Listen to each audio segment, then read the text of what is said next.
So last September, you recorded the new CD at Manchester Craftsmen's Guild in Pittsburgh. I was honored to be a part of it. I thought it was an amazing record. The CD's coming out in the spring? In June, yeah. Okay, in June. And it's called For the Moment. Yes. And I can tell you firsthand, it is an amazing project. Your writing was more incredible than ever, and a Brazilian-themed CD. Can you just talk about the evolution of the project, the idea behind it, and just kind of what your thoughts were about that? Well, I always was affected by Brazilian music. I played with Eumir Deodato, with Eliane Elias, with Duduca Fonseca, a great drummer who lives in New York, with Toninho Horta, a guitarist, composer, Milton Nascimento, this singer named Joyce. So I'm no stranger to Brazilian music, and always have included at least one sort of Brazilian flavored big band piece on all my projects. But I thought, it's always nice to have some sort of focus when you do a project. It just felt like it was time to do like a really concentrated Brazilian project. And I had also met a guitarist, singer-songwriter named Chico Pinheiro a few years earlier, and he's just brilliant. He's a great musician, great guy, and we've had been talking about collaborating. I actually played on his last record, and he was very excited at the prospect of doing something with a big band, and so it just all kind of, the pieces came together, and it was time to do this, and it turned out great. It really was wonderful. The Manchester Craftsmen's Guild, where we recorded in Pittsburgh, is a wonderful organization, and they're all about the music, and it was kind of a nice combination of New York musicians, Los Angeles musicians, and Chico from Brazil, and it just felt right, and it felt really Sure solid. did. I mean, it was an incredible few days, and I'm very sorry to see him come to an end, but it was an amazing thing to be a part of, and look forward to the record coming out. And I know from the brass perspective, brass players are going to love it. I mean, it's just fantastic writing and great playing. You guys did a wonderful job, I got to say. Man, thank you. What a great section we had. My oldest son, who's a student at LaGuardia High School for the Arts in New York, is a huge Bob Mintzer fan as well. And I think I told you the story one day. We're driving along, and he says to me, because he knows I play Broadway shows a lot, he looks over and we're listening to, I think we were listening to Latin from Manhattan, and the light bulb went off, and he goes, "Dad, why don't they do a Broadway show with music like this?" That's a good question. We've all been wondering that for about the last, how old is Bob? Naivety of youth, yes. But I agree. At any rate, I was telling him that I was going to be coming out and interviewing you, and he was all excited. And I said, "Well, do you have a question that you would ask Bob?" And I thought, well, maybe if he gets a good question, that I think he came up with a good one. He just said, he is an aspiring young writer. What recommendations would you have for an aspiring young big band writer? Oh boy.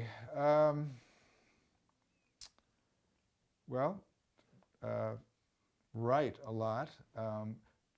Find a vehicle, as in find a band to write for, or put your own band together. Listen to whatever kind of music you might be interested in writing. Listen to big band music. Listen to a broad cross-section of big band recordings if you want to write for big band. But mainly, I think, listen to all kinds of music, develop some reasonably good foundational skills in music, and start writing and get your stuff played. I mean, that's how I learned, basically. Before I even knew what I was doing, I was writing for bands and hearing the result, which really helped me to write the next chart. And, actually, back to Buddy Rich's band, I was writing for Buddy, and for that band. I had the sound of the band in my head, and I knew what he was like and what he wanted. So, the first piece was a funk fusion piece. The next thing, I knew he played a shuffle, really like nobody, and it just felt great. So I wrote a shuffle and gave him what he liked to hear. I knew the way he would set up things and play fills and play with the band. So I sort of mimicked some of those things from the other charts that we had played in that band. Then I did that little rock ballad thing. I knew he could do that.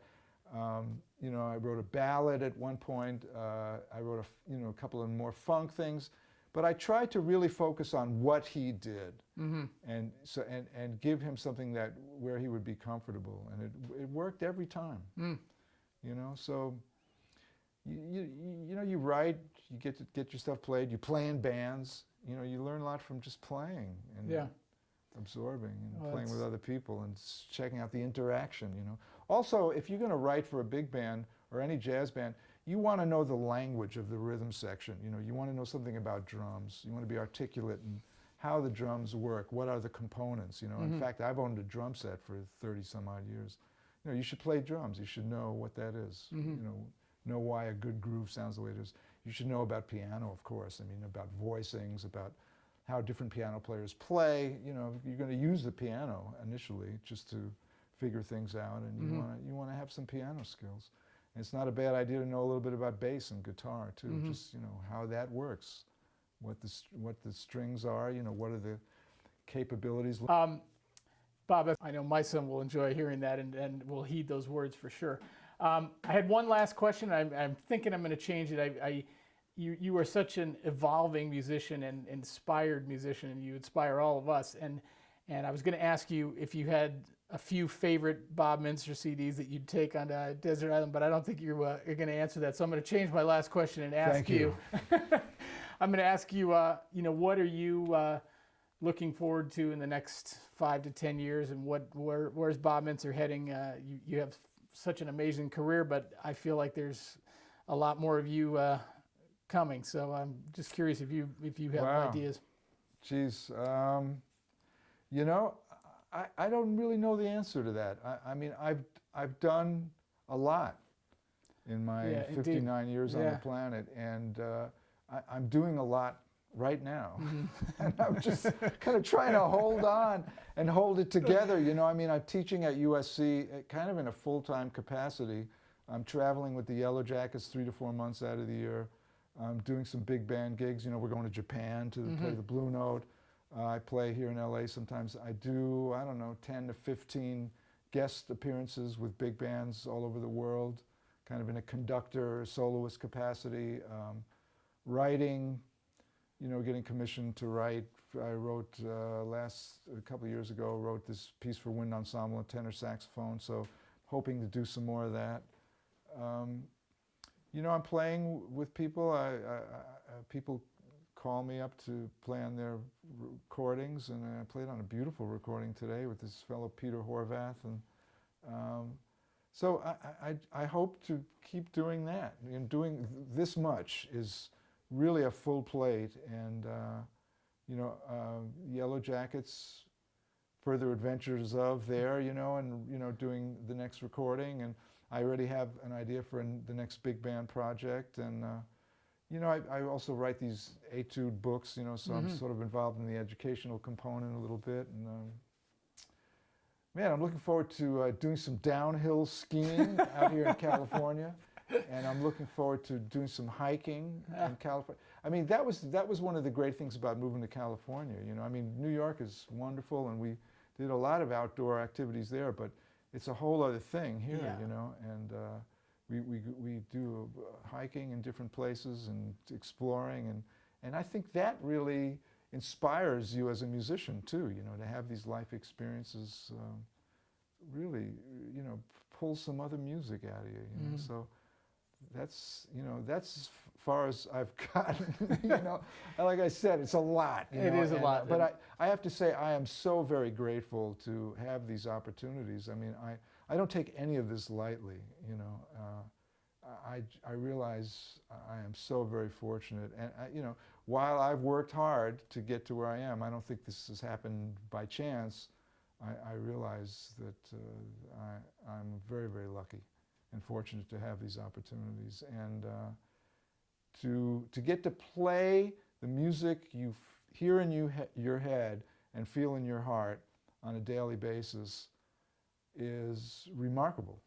You know, and I mean, it wasn't always like that. You know, I mean, I played in Broadway pits, and I did whatever I had to do initially to make ends meet. But also there was always this ulterior motive to become a better musician, a better person.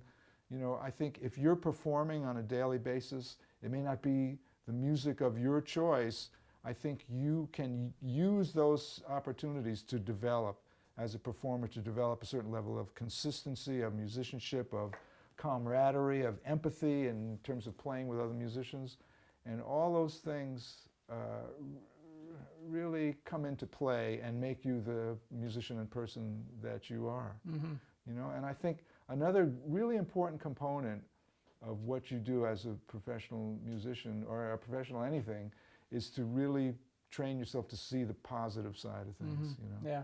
Because if you can't do that, you know, it's going to be very difficult to get hired, you know. Mm-hmm. I mean, I know as a band leader, I love to hire people like you that are, you know, just sort of uplifting, positive, come to the table ready to deal, you know, not whining about things. I mean, yeah, things in life can be challenging, but if you learn to focus on wonderful things in life and be grateful for Mm-hmm. what you're doing rather than what you're not doing, great things can happen. Yeah. Well, Bob, thanks so much for being with us today. Thanks for all your thoughts and your energy, and mostly thanks for all the inspiration you've given all of us through the years. It's amazing, and I think when I asked that last question, we all just want you to keep being Bob Mintzer. So thank you for everything, and it's great to see you again. Thank you, Mike. Pleasure.